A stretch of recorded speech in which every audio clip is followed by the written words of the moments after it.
Salut à toutes et à tous, bienvenue dans Top Sport, le rallye de France Alsace 2013. C'est terminé ce dimanche soir ici au Zénith de Strasbourg avec le jubilé de Sébastien Loeb, la fin d'une formidable carrière en championnat du monde des rallyes avec beaucoup d'émotions tout au long du week-end et ce soir au Zénith, et puis une petite pointe de regret puisque vous le savez, le pilote alsacien a dû abandonner dimanche matin lors du dernier rallye. Je vous propose dans cette émission de revivre tous les meilleurs moments de ce week-end de rallye en Alsace, les temps forts, l'ambiance en coulisses, l'ambiance au bord des spéciales, la bagarre bien sûr en tête aussi, ça a été extrêmement serré tout au long du week-end. Mais on commence bien sûr par retrouver celui qui a été à l'honneur tout au long du week-end sur les routes alsaciennes et ici au Zénith, Sébastien Loeb.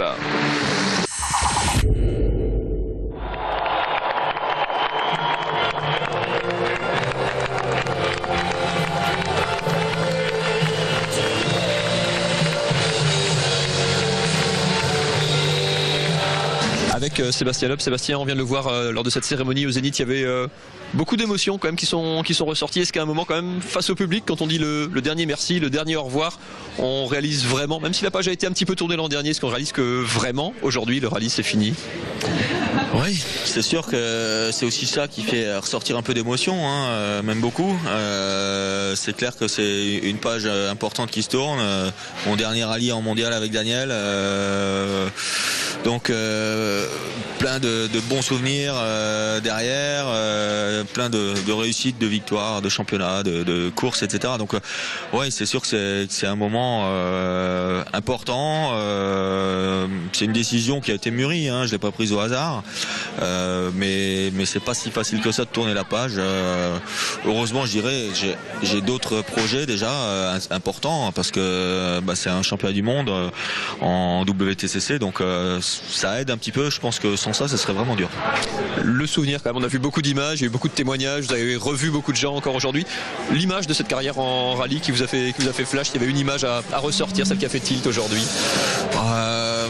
Moi, l'image qui a fait tilt, c'est le rallye de France en 2010, première année où on se retrouve en Alsace, ce qu'on n'aurait déjà pas espéré 2 ans avant. Et puis de tout gagner comme ça sur la première année en Alsace, la course, les 2 championnats en même temps, tout ça à Agno devant tous les spectateurs, avec une ambiance incroyable sur le rallye, avec mes amis, ma famille qui était là. C'était vraiment des grands moments d'émotion aussi. L'avenir maintenant, c'est votre écurie, Sébastien Loeb Racing, avec aux côtés de Dominique Hahn, ça va être le championnat du monde en WTCC. Est-ce que même s'il fallait des nouveaux challenges, on repartir de zéro entre guillemets quelque part et mettre de côté un petit peu les 9 couronnes mondiales en rallye, c'est difficile, c'est un vrai nouveau challenge, c'est une vraie nouvelle vie quelque part. C'est une vraie nouvelle vie qui va rester un petit peu similaire à ma vie, mais bon, c'est ce que j'aime, hein. Les déplacements, les courses, les essais, ça fait partie de ma vie et je pense que c'est pas facile de changer quand on aime ça, donc voilà. Par contre, effectivement, c'est une autre discipline, c'est toute une autre préparation, une autre façon de conduire. On s'attaque pas qu'au chrono avec un copilote sur tous les terrains du monde. On roule sur des pistes avec de la bagarre en peloton. Donc ça, c'est quelque chose où il faut que j'apprenne tout parce que j'ai pas d'expérience là-dedans et tout ça face à des champions du monde qui sont eux experts dans leur discipline. Donc c'est clair que c'est un gros challenge. Ça va sans doute être difficile. Je sais pas si je vais y arriver à gagner là-dedans, mais en tout cas, ça en fait aussi justement ça met un peu de piquant là-dedans et je suis motivé pour le faire. Donc c'est excitant. Pour finir, Daniel Elena, votre copilote qui se retrouve un peu au chômage technique, du coup que vous mettez au chômage, lui il a dit qu'il allait se mettre à la pétanque. Est-ce que vous allez venir le titiller un petit peu là-dedans ou pas du tout? Oui, bon, je pense qu'on va se faire des parties de boules, hein. On en a toujours fait et on en refera, hein. Donc oui, après j'espère pour lui en tout cas qu'il aura du plaisir dans son avenir et puis qu'il restera toujours aussi jovial qu'il l'a été pendant toutes ces années. Merci beaucoup Sébastien, bravo encore. On va nous retourner le catalogue, le feuilleton de ce rallye de France en Alsace. 4 jours de fête sur les routes de la région. La rétro, c'est parti.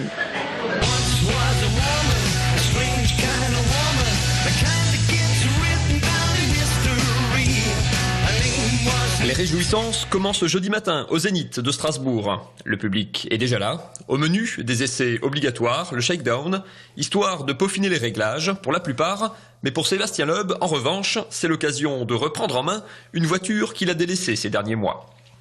Sûr que j'ai dû faire, j'ai fait une séance d'essai d'une demi-journée avec la voiture lundi. J'avais roulé un tout petit peu avec à Satori sur une piste. Donc voilà, l'expérience dans la voiture cette année, elle est quand même pas énorme. Hein. J'ai fait beaucoup plus de préparation à côté pour le circuit qui est ma priorité. Quelques heures plus tard, direction Levaken pour le début des choses sérieuses. Une dernière séance d'autographe, passage obligé pour les pilotes et pour les fans. Debout depuis 4 heures. On a fait 700 km et on est des fans de Loeb. Un dernier moment de décontraction lors de la parade des pilotes en voiture de collection et on rentre dans le vif du sujet. Car la première spéciale est aussi la Power Stage du rallye, celle qui va offrir le dernier petit point qu'il manquait à Sébastien Ogier pour devenir champion du monde 2013.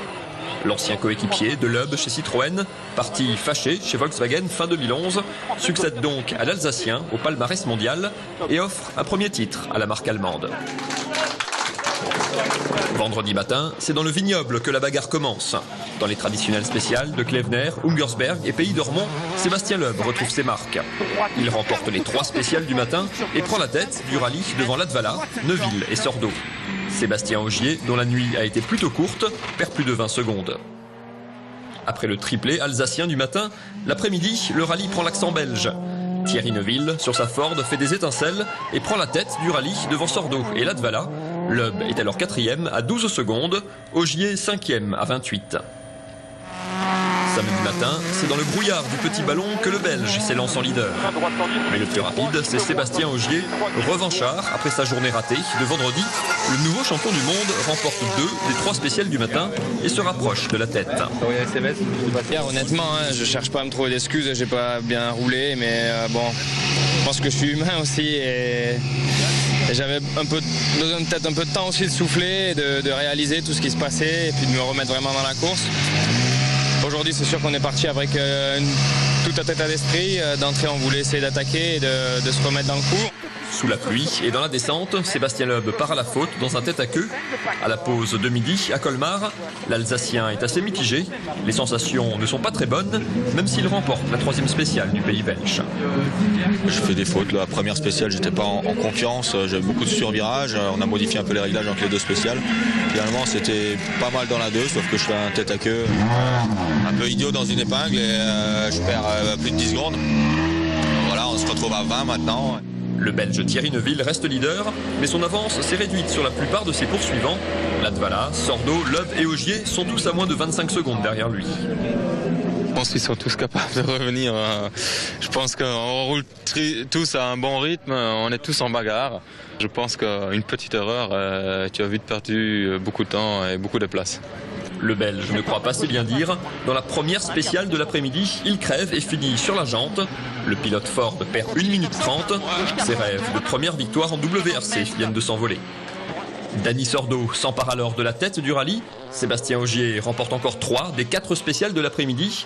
Et samedi soir, à l'heure de rejoindre le Zénith, les positions sont plus serrées que jamais. 4 pilotes se tiennent en seulement 5 secondes. Le Finlandais Latvala est en tête, devant Sordo, Ogier et Loeb. 5 secondes, ça veut dire que tout est jouable, mais sauf que les 3 qui sont devant, ils sont toujours devant. Et ça fait toute la journée que je cravache derrière, donc pour l'instant, on n'y est pas tout à fait, mais bon, tout est jouable demain. C'est très très serré. C'est assez rare, mais je l'avais prévenu avant le départ, tout le monde attendait une battle, mais en fait, je savais bien qu'il y avait 5 pilotes capables de se battre devant et ça prouve que le niveau du championnat il est relevé. Mais le rêve de voir Sébastien Loeb venir arracher une dernière victoire chez lui à Haguenau-Tournecourt. Dès les premiers kilomètres de la première spéciale de la journée, sa DS3 sort de la route. Pour lui, tout s'arrête en même temps, ses espoirs de victoire et sa carrière en rallye. Devant, la bagarre continue et elle fait rage dans des conditions dantesques où plusieurs pilotes partent aussi à la faute. Sébastien Ogier fait honneur à son titre de champion du monde. Il remporte les 3 spéciales du matin et prend la tête du rallye.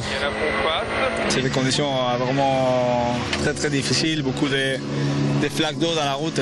C'est vrai que dans ces conditions-là, c'est vraiment facile de partir à la faute, donc j'ai envie de dire c'est facile d'être excusé presque, mais bon, nous on a fait une belle matinée, on a attaqué fort et on a réussi à faire une petite différence. Et c'est bien, maintenant il va falloir aller au bout parce que le deuxième tour risque d'être encore plus chaud. L'après-midi, pendant que Loeb s'offre un tour d'honneur dans les rues de sa ville natale, Ogier gère son avance et assure sa victoire. Il succède ainsi à Sébastien Loeb au palmarès du Rallye de France et au championnat du monde. Un titre fêté au Zénith devant plus de 6000 spectateurs.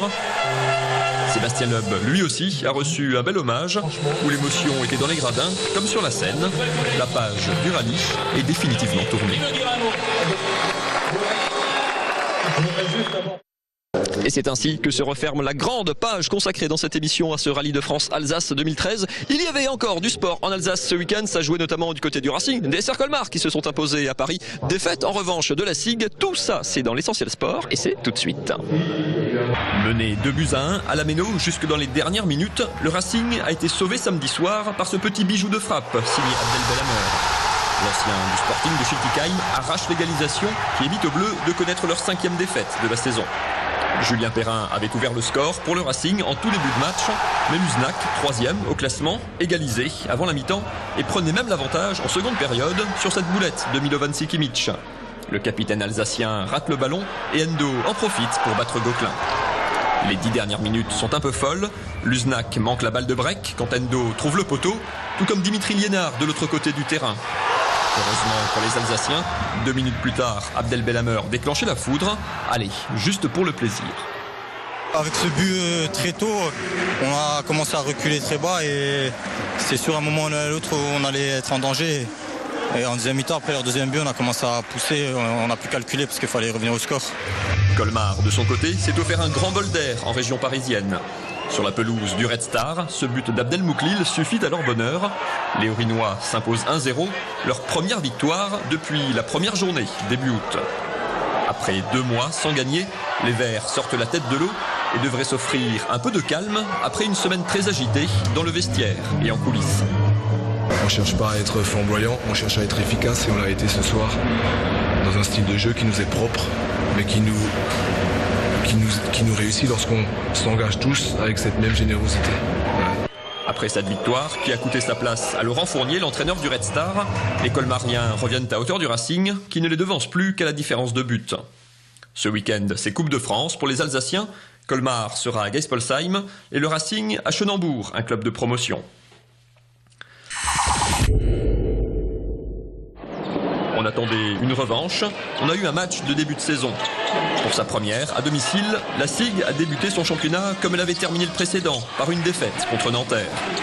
La SIG a couru après le score pendant tout le match, et Nanterre avait, comme en finale, ce petit supplément d'âme et de niaque qui fait parfois la différence. Les Alsaciens n'ont pas non plus trouvé d'adresse, à 3 points, avec un seul panier primé en 40 minutes et quelques cadeaux. Difficile de gagner un match. On a perdu beaucoup de ballons pendant tout le match, surtout dans le troisième quart-temps. On les a laissés prendre beaucoup de rebonds offensifs et c'est trop important à ce niveau-là. Ricardo Greer a pourtant eu les 2 lancers francs pour égaliser dans les derniers instants. Mais à l'image de son match, le capitaine strasbourgeois échouait seul face au cercle. Les Strasbourgeois s'inclinent 78-74 et payent aussi quelque part les absences de leur entraîneur et de certains joueurs pendant la préparation. Ça se sent dans le fait qu'on ne soit pas prêt dans notre jeu, mais je pense qu'on pouvait trouver des moyens de gagner, mais à la condition d'être conscient qu'on n'est pas prêt et qu'on donne tout en termes d'intensité, ce qui n'a pas été le cas sur certaines séquences du match. La SIG sera en déplacement à Villeurbanne dès ce mardi soir, avant de recevoir Chalon-sur-Saône samedi au Rhenus. Top Sport, c'est fini pour cette semaine. On se retrouve bien sûr lundi prochain, 19h40 pour une nouvelle émission. Et puis le sport continue tout au long de la semaine. Vous avez rendez-vous également avec Club Racing. Je vous retrouve jeudi à 19h40 en studio avec nos invités pour parler de l'actu du Racing Club de Strasbourg Football. Bonne semaine à tous. www.alsace20.tv pour revoir cette émission et tous les autres programmes de votre chaîne régionale préférée. Bonne semaine à tous. Bye bye.